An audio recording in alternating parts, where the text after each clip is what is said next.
அனைவருக்கும் வணக்கம். உங்க வீட்டுல தங்கம் அதிகப்படியா சேரணுமா? ஒரு 7 வாரம் இதை மட்டும் செஞ்சு பாருங்க. என் வீட்டுல தங்கம் ரொம்ப கம்மியா தான் இருக்கு, தங்கமும் சேர மாட்டேது, பணமும் சேர மாட்டேது, வந்த பணம் எந்த வகையில போகுது அப்படின்னே தெரியல அப்படின்னு ரொம்ப வருத்தப்படுறவங்க கண்டிப்பா இந்த ஒரு பரிகாரத்தை நம்பிக்கையோட தொடர்ந்து செஞ்சு பாருங்க. ஒரு நல்ல மாற்றம் தெரியுறத நீங்களே கண்கூட பார்த்துக்கிட்டே இருக்கலாம். பணவரவு தங்கு தடை இல்லாம இருக்கணும் அப்படின்னு ஆசைப்படாதவங்க யாராவது இருக்க முடியுமாங்க? தங்கு வீட்டுல சேரணும் அப்படின்னு நினைக்காதவங்க யாராவது இருப்பாங்களா?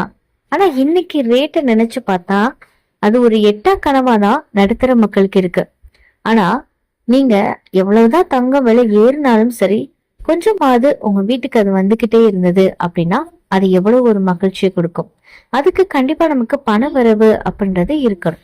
அப்படி பண வரவு உங்ககிட்ட வரணும் அப்படின்னு சொன்னா முழுமையான நம்பிக்கையோட சில விஷயங்களை நீங்க பின்பற்றணும்.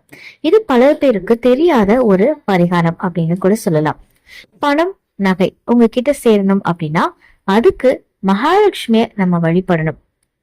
அது கூட பாத்தீங்க அப்படின்னா சுக்கிரனையும் சேர்த்து நீங்க வழிபாடு செய்வீங்க அப்படின்னா இரட்டிப்பு பலன் உங்களுக்கு கண்டிப்பாக கிடைக்கணும். நமக்கு தங்கம் அதிகமா சேரணும் அப்படின்னா அதுக்கு குரு பகவானுடைய அருள் அப்படின்றது முக்கியமாக இருக்கணும். சோ குரு சுக்கிரன் இவங்களுடைய அருள் இருந்தா மட்டும்தான் தங்கம் சேரக்கூடிய அந்த யோகம் அப்படின்றது நமக்கு அமையும். அதனால குரு பகவானுக்கு உரிய வியாழக்கிழமை அன்னைக்கு இதை நீங்க செய்யுங்க. காலையில குரு ஓரை இருக்கும் பாத்தீங்களா, வியாழக்கிழமை 6 to 7 அந்த நேரத்துல இந்த பரிகாரத்தை நீங்க செஞ்சீங்க அப்படின்னா உங்க வீட்டுல ரொம்ப ரொம்ப நல்லதுங்க. நல்ல மாற்றத்தை நீங்களே பாப்பீங்க. 6 to 7 வியாழக்கிழமை சுக்கிரஹோரை நேரத்துல உங்க வீட்டுடைய வடகிழக்கு மூலையில இதை நீங்க பண்ணுங்க. ஒரு சின்ன வெள்ளி பாத்திரத்துல ஒரு எலுமிச்சப்பழம், 7 வெள்ளை மலர்கள், அது மல்லிகை பூவா இருக்கலாம், முல்லை பூவா இருக்கலாம், எதுவா இருக்கலாம், ஆனா வெள்ளை கலர் பூ போட்டுக்கோங்க. அப்புறம் ஒரு ரூபாய் நாணயம், ஒரு வேப்பிள்ளை, இவ்வளவுதாங்க. இப்ப நீங்க மகாலட்சுமி மனசார நினைச்சுக்கிட்டு இந்த மந்திரத்தை நீங்க சொல்லணும். ஓம் ஸ்ரீ மகாலட்சுமி நமக அப்படின்ற இத 108 முறை சொல்லுங்க. இந்த மந்திரத்தை நீங்க சொல்லி வடகிழக்கு மூலையில இந்த பாத்திரத்தை வச்சிடுங்க. இதே மாதிரி ஒவ்வொரு வியாழக்கிழமையும் தொடர்ந்து ஒரு 7 வாரங்கள் நீங்க செஞ்சீங்க அப்படின்னா ரொம்ப நல்லது.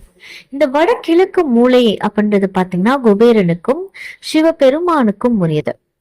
மகாலட்சுமிக்கு செல்வத்துக்கு அதிபதி, அந்த வரத்தை மகாலட்சுமிக்கு கொடுத்தவரே சிவபெருமான் அப்படின்னு சொல்லுவாங்க. அதனால இந்த நாள்ல நீங்க இப்படி செய்யறது அப்படின்றது ரொம்ப நல்லது.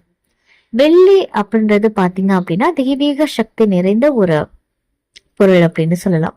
அது கூட இந்த குறிப்பிடத்தக்க பொருட்களை சேர்த்து மகாலட்சுமிக்குரிய மந்திரத்தை சொல்லி நம்ம வீட்டுல வைக்கிறதுனால உங்க வீட்டுல நல்ல பணமும் நகையும் பெருகி கொண்டே இருக்கும்.